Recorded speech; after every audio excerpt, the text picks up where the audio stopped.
ክፉ ነገር ይመጣል የሚለውን የአእምሯችንን ጥበቃ ጥሩ ነገር እሰማለሁ በሚለውን ለውጥ። በጣም ብዙ ዓመት ያነበብኩት መጽሐፍ ቅዱስን ጠፋ። ፈልጌ አላገኘሁትም እና ጌቭ አፕ በኋላ ጣልኩት። እንጀራህን በውሃ ፊት ላይ ጣለው፣ ከብዙ ቀን በኋላ ታገኘዋል። እኔ ያደረግኩት ምንድን ነው? እንጀራዬን ብቻ አይደለም ራሴንም የጣልኩት ውሃው ላይ። ሙሉ በሙሉ ህይወትሽን ለእግዚአብሔር መስጠት ማለት ነው። እንደፈለክ አድርገው ብለሽ መስጠት ማለት ነው። የአሜሪካን ሚሊተሪ ጦር ኃይላቸው በኤርፎርስም ይሁን ግራውንድም ይሁን የተለያየ ውትድርና ላይ ያሉ ሰዎች ያለ ሚሽን ይላካሉ። አንዳንዶቹ ይቆስላሉ፣ አንዳንዶቹ ይሞታሉ።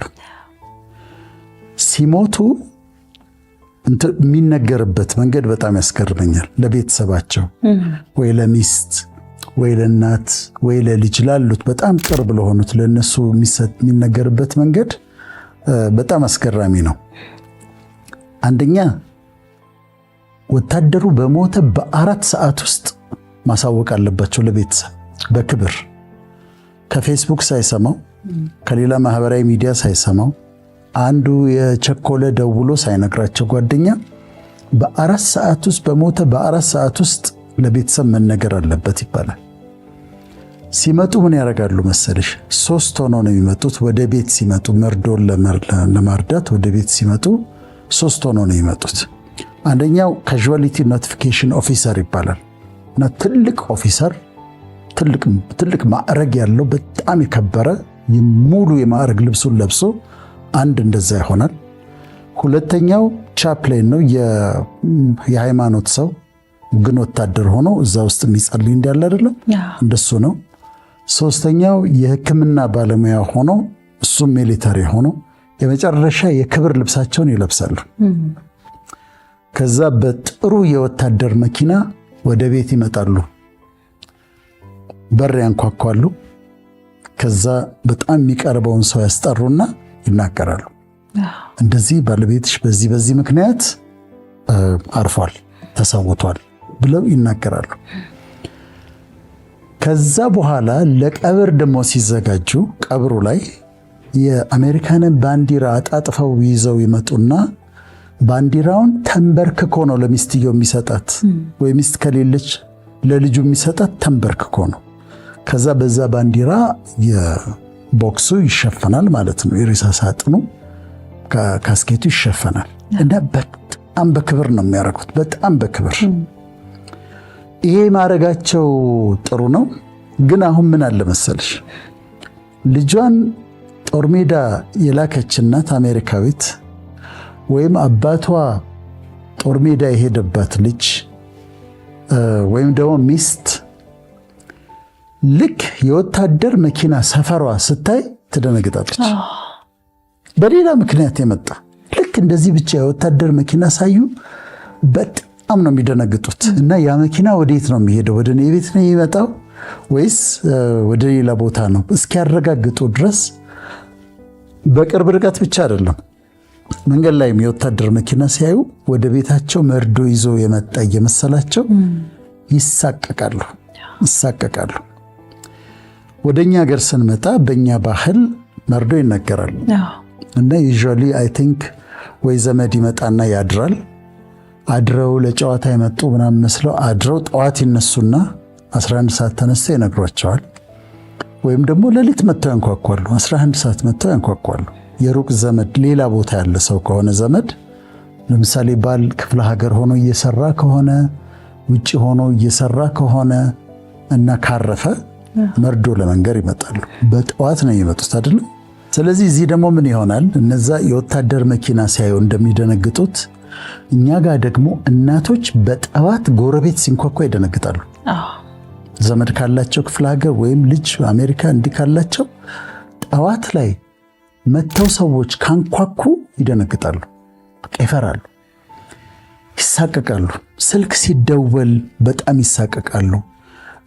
የሆነ ስልክ ሲደወላቸው ምን ይሆን ምን ሆነ ይሆን ምን ሊነግሩኝ ይሆን ሲያነሱ እንኳን አይተሻል ደህና ነው ሁሉ ነገር ሰላም ነው ሁሉ ደህና ነው ይላሉ በጣም ይፈራሉ ይሄ ምንድነው የኤክስፔክቴሽን የባድ ኒውስ ኤክስፔክቴሽን መጥፎ ነገር እሰማለሁ ብሎ የመፍራት ነገር ነው አንቺ ባለፈው አንድ ፕሮግራማችን ላይ ከትምህርት ቤት ሲደወልልኝ ይደነግጣለሁ አልሽ አው ያስደነግጣል ልጅ ሲኖርሽ በተለይ ትንሽ ልጅ እና የባድ ኒውስ ኤክስፔክቴሽን አለ አክቹአሊ ነገሩ ከመደረጉ በፊት ሰቀቀን ይጨርሰናል አንዲትነት በቃ ሰቀቀን ስልክ ሲደወል ሰቀቀን በር ሲንኳኳ ሰቀቀን ይሆንባታል ይሄ የባድ ኒውስ ኤክስፔክቴሽን ነው ሌላው ምን አለ መሰለሽ ቢናይ ፎልስ አላርም ይባል ነገር አለ ፎልስ አላርም አሁን ለምሳሌ አሜሪካ ሆቴል ውስጥ እናርፈ በተደጋጋሚ ይገጥመኛል ሆቴል ውስጥ ታርፊያለሽ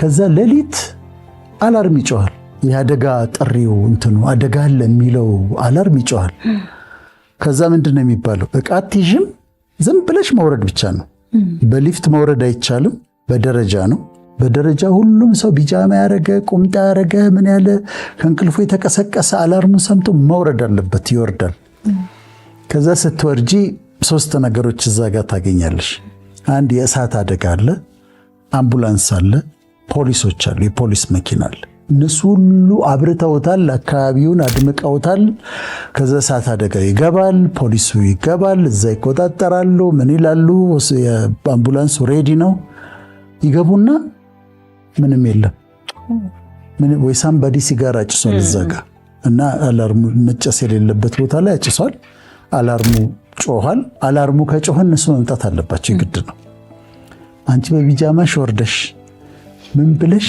ምን ይሉሻል ፎልስ አላርም ነው ይላሉ it was a false alarm ይባል በህይወታችን በሰቀቀን የሚገለን ፎልስ አላርም ይባል ነገር ነው ልክ እንደዛ ችግር ሳይፈጠር ችግር ተፈጠረ መስሎሽ ተሯሩጠሽ ልጆቼን ብለሽ በቢጃማ በቁምጣ በመናምን ከንቅልፍ ተነሱ ተሯሩጡ እንደሚወርደው ፎልስ አላርም ወደ አእምሮአችን ይመጣል እውነት ያልሆነ ልጅሽ እንዲሆናል ለትላልቅ እናቶች ደግሞ ልጅሽ እንደዚህ ሆኗል ባልሽ እንደዚህ ሆኖብሻል እህት እንደዚህ ሆናለች ስልክ ሲደወል ሰው ሲመጣ ኤክስፔክቴሽን የባድ ኒውስ ኤክስፔክቴሽን አለ ለምንድነው ይሄን ያነሳሁት ስለመርዶ ላወራ አይደለም ግን ባድ ኒውስ ክፉ ዜና መጥፎ ዜና የሚጠብቀውን ማይንድ ሴታችንን መቀየር አለብን ምክንያቱም አብዛኛው ጊዜ አይመጣም 99% ፎልስ አላርም ነው እንዲህ ቢሆንስ እያልን ባድ ኤክስፔክቴሽን ያስቸግረናልና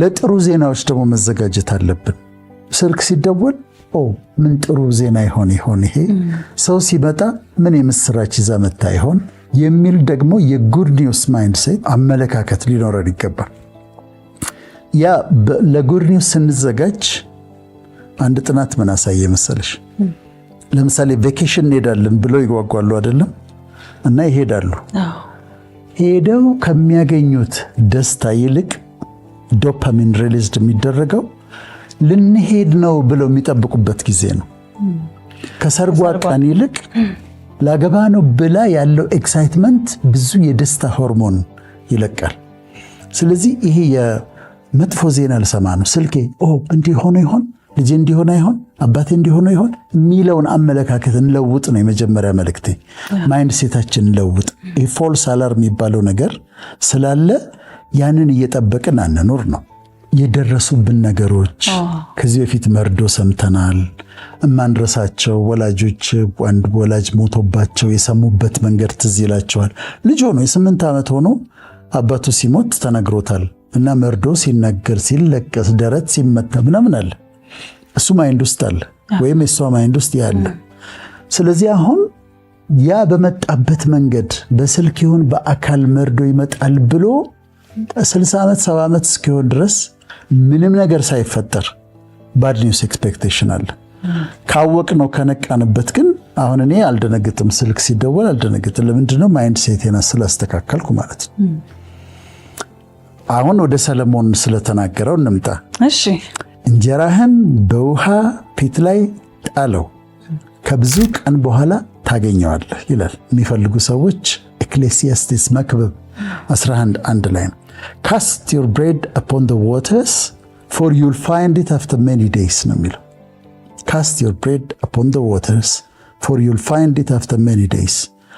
የማይመስል ነገር ነው፣ የማይሆን ነገር ነው። እንጀራም ይሁን በአማርኛው ዳቦም ይሁን ውሃ ላይ ጥለሽው ከዛ በኋላ እንዴት ነው የምታገኘው? አንደኛ ይዞት ይሄዳል፣ ሁለተኛ ይበሰብሳል። የማይመስል ነገር ነው፣ ኢምፖሲብል ነው። ግን ምንድነው የሚለው? ከብዙ ቀን በኋላ ታገኘዋለሽ ይላል። ከብዙ ነው ደግሞ ከብዙ ቀን በኋላ ታገኘዋለሽ። ለዛውም ከብዙ ቀን በኋላ ልክ ነው፣ አይጠፋም። ምን ማለት እንደሆነ እናስረዳለን። አሁን ታገኘዋለሽ፣ የጠፋውን ነገር ውሃ ላይ የጣልሽውን ነገር ታገኘዋለሽ፣ ውሃው ላይ የጣልከውን ነገር ታገኘዋለህ የሚለው ፖዚቲቭ ነው። ፖዚቲቭ ኤክስፔክቴሽን ነው የሚጨምረው። አሁን እንዳልኩሽ የብሬን ኬሚስትሪ አለ። ጥሩ ነገር ይሆናል ብለሽ ስትጠብቂ፣ ሳይንስ ነው የሚለው፣ ጥሩ ነገር ይሆናል ብለሽ ስትጠብቂ ብሬን ኬሚስትሪሽ ምንድነው የሚያደርገው? ዶፓሚን ይለቃል። ዶፓሚኑ ፎከስድ እንድትሆኝ ያደርጋል። አቴንሽን እንድትሰጭ ያደርጋል። ሐሳብሽ እንዲሰበሰብ ያደርጋል። ሙድሽ ደስተኛ እንድትሆኝ ያደርጋል። ፖዚቲቭ የሆነውን ኒውስ መጠበቅ ማለት ነው። ሁሉ ጊዜ ፖዚቲቭ የሆነውን መጠበቅ። ከዛ ደግሞ የስትረስ ሆርሞኖችን ይቀንሳል። የስትረስ ሆርሞኖች ደግሞ ሲቀንሱ በጣም ለጤና በጣም ጥሩ ነው። አንቲሲፓተሪ ግሎ ይባላል። አንቲሲፓተሪ ግሎ ደግሞ አንድ ጥሩ ነገር ይሆናል ብለሽ እየጠበቅሽ ባለሽበት ጊዜ የሚመጣ መደሰት፣ ማማር፣ መድመቅ ነው። ስለዚህ እሱን ማስተካከል አለብን። ፖይንቴ ምንድን ነው? ክፉ ነገር ይመጣል የሚለውን የአእምሯችንን ጥበቃ ጥሩ ነገር እሰማለሁ በሚለውን ለውጠው። መጥፎ ነገር እሰማለሁ የሚል የተቃኘ ነገር አለ፣ ቅኝት ነው። እሱን ቅኝት እንለውጠውና ጥሩ ነገር እሰማለሁ በሚለው ቅኝት እንቀይረው። ብዙ ፎልስ አላርሞች ስላሉ እና እንጀራህን በውሃ ፊት ላይ ጣለው። አሁን በዝርዝር ስናየው እናስረዳለን ማለት እንደሆነ። ግን ያንን ነገር ከብዙ ቀን በኋላ ታገኘዋለሽ። በነጥቦቹ ላስረዳ። አንደኛው ያጣናቸውን ነገሮች፣ ሉዝ ያረግናቸውን ነገሮች ከብዙ ቀን በኋላ እናገኛቸዋለን። ያጣናቸውን ነገሮች እንዴት ማለት ጥሩ ነው። አሁን እንጀራህን በውሃ ፊት ላይ ጣለው፣ ከብዙ ቀን በኋላ ታገኘዋለህ። እንዴት? ያጣሽውን ነገር ከብዙ ቀን በኋላ ታገኘዋለሽ። ወይ ራሱን ታገኘዋለሽ፣ ወይ ከሱ የሚሻለውን ነገር ታገኘዋለሽ። ምሳሌዎች ልስጥሽ። አንድ ክንፈ የሚባል በጣም ደግ ልጅ አለ። ዱባይ ነው የሚኖረው። ባለሀብት ነው። በወጣትነቱ የተባረከ ልጅ ነው እና አንድ ቀን ስጦታ ላከልኝ ከዱባይ። የላከልኝ ቆንጆ ስልክ ነው። ስልክ ነው የላከልኝ። ከዛ አዲስ ስልክ ሲመጣልሽ የምታደርጊው አለ አይደል? ከትራንስፈር ማድረግ ምናምን ማስተካከል ምን ማለት ልክ እንደዛ አስተካከልኩት። ቆንጆ ስልክ ነው። በሁለተኛው ቀን ጠፋ ስልኩ። እንደዛ ደክሜ ትራንስፈር ሳደርግ ሴቲንጉን ሳስተካክል ቆንጆ ስልክ ነው። በሁለተኛው ቀን አጣሁት። የለም ጠፋ። መኪና ውስጥ ነው መሰለኝ ሎክ ሳላረግ። ከዛ ስልኩ ጠፋ። አሁን እንዲሰማ አልፈለኩም እሱ። ምክንያቱም ከሰማ ቀር ይለዋል። እንደዛ ውድ ስልክ ገዝቶ ልኮ ጠፋ ሲባል በጣም ቀር ይለዋል። ግን ያመጣልኝ ከሱ ተቀብሎ ከዱባይ ያመጣልኝ ወዳጅ ያለ ሳሚ የሚባል እና ለሱ ነገርኩ። ስልኩ እኮ ጠፋ አልኩት። ጠፋ ስልኩ ማለት እንትን አላለኝም። ግን እኔ አሁን ምን አድርጌያለሁ እዛ ጋር መሰለኝ። ስልኩ መጣ አይደል? ከዛ ጠፋ። በውሃ ላይ ጥየዋለሁ። በቃ ሄደ። በቃ ቁጭ ብዬ ስለ ስልክ አላዝንም። በውሃ ላይ ጣልኩት፣ ታውኩት ማለት ነው። አልተናደድኩም፣ ምንም አላልኩም። ኦኬ ጠፋ፣ አለቀ። ከዛ እንዳትነግረው አልኩት ለሳሚ። ደወለና ነገረው። የላክለት ስልክ እኮ ጠፋ አለው። ከዛ እሱ ምን አደረገ? ልክ ከዛች የዛ ስልክ ቨርዥኑ አለ አይደለም፣ ከሱ አንድ ስቴፕ ከፍ ያለውን ገዝቶ እንደገና ላከው። ዋው! ስልኬን አጣሁት፣ በውሃ ላይ ጣልኩት። ከዛስ አገኘሁት። ኤግዛክትሊ ራሱን አይደለም፣ የተሻለ ነው ያገኘሁት። ምንም ነገር ስታጪ አገኘዋለሁ ወይ በተሻለ ነገር ተሽሎ አገኘዋለሁ ብለሽ ውሃ ላይ ጣዩ። ከቀናት በኋላ ታገኘዋለሽ። ወይ እንደኔ ደግሞ ከሆነ በማግስቱ ታገኘዋለሽ። በማግስቱ ነው የመጣው ስልኩ። በማግስቱ በጣም የተገረምኩበት አንድ ሰው ጀነረሲቲ ነው። እና ትታየዋለሽ። በቃ አንድ ደረጃ ከፍ ያለውን ነው። ቁጭ ብለሽ አትቆዝሚም። ጠፋ አለቀ። ወስደሽ መሬት ላይ ብትጥዩ ሄደሽ ልታነሺው ትችያለሽ። ውሃ ላይ ግን ከጣልሽው ማለት የሚሄድ ውሃ ላይ በተለይ ከጣልሽው እንደማታገኘው ነው የምታስቢው። ግን you let it go ይሄድ በቃ ጠፋ በቃ። ከዛ በኋላ ትታየዋለሽ፣ ግን ታገኘዋለሽ ነው መልእክቱ። ከብዙ ቀን በኋላ ታገኘው ወይ ራሱን ወይ ደግሞ የተሻለው ይተካልሻል። እሺ አንድ ጊዜ አሜሪካ ደርሼ ስመጣ ነው መጽሐፍ ቅዱስ አለኝ። መጽሐፍ ቅዱሱ ስክሪፕቸር በጣም ነው የምወደው ነኝ። በነገራችን ላይ ዊሊያም ሼክስፒር ጸሐፊው 1000 ጊዜ ከመጽሐፍ ቅዱስ ጠቅሷል ስራዎቹ ላይ። ኮምፕሊት ወርክስ ኦፍ ዊሊያም ሼክስፒር የሚያክል መጽሐፍ አለኝ እና 1000 ጊዜ ከባይብል ጠቅሷል፣ ከስክሪፕቸር ጠቅሷል እና በጣም ነው የምወደው። ግን አሁን ምንድነው ይሄኛው መጽሐፍ ቅዱሴ ብዙ ዓመት አንብቤዋለሁ፣ አስመሬበታለሁ፣ ሃይላይት አድርጌዋለሁ፣ በቢጫ በቀይ በምን ሃይላይት አድርጌዋለሁ። ከዛ ቃል ሁሉ አንዳንዴ ቁጥሩ ሲጠፋብሽ ደስታ ያሰመርሽበት ያቀለምሽው በቀባሽው ከሆነ መጽሐፍ ቅዱስሽ ለሌሎች አማኞች ደግሞ የራሳቸው ቅዱስ መጽሐፍ እና እንደዛ ካደረግሽው ቦታው ሲጠፋብሽ እንኳን በእንትን ታገኘዋለሽ። እዚች ጋር በዚህ በኩል ታች ነበር ይሄ ቃል ታያለሽ። ከዛ በዛ መልክ ታገኘዋለሽ። ሲጠፋኒ ብዙ ጊዜ ቆይልና አካባቢው ጋር ሄድና እዚች ጋር ነበረች ብዬ ቁጥሩን ባላስታውስና እንደዛ ነው። በጣም ብዙ ዓመት ያነበብኩት መጽሐፍ ቅዱስ ነው። ጠፋ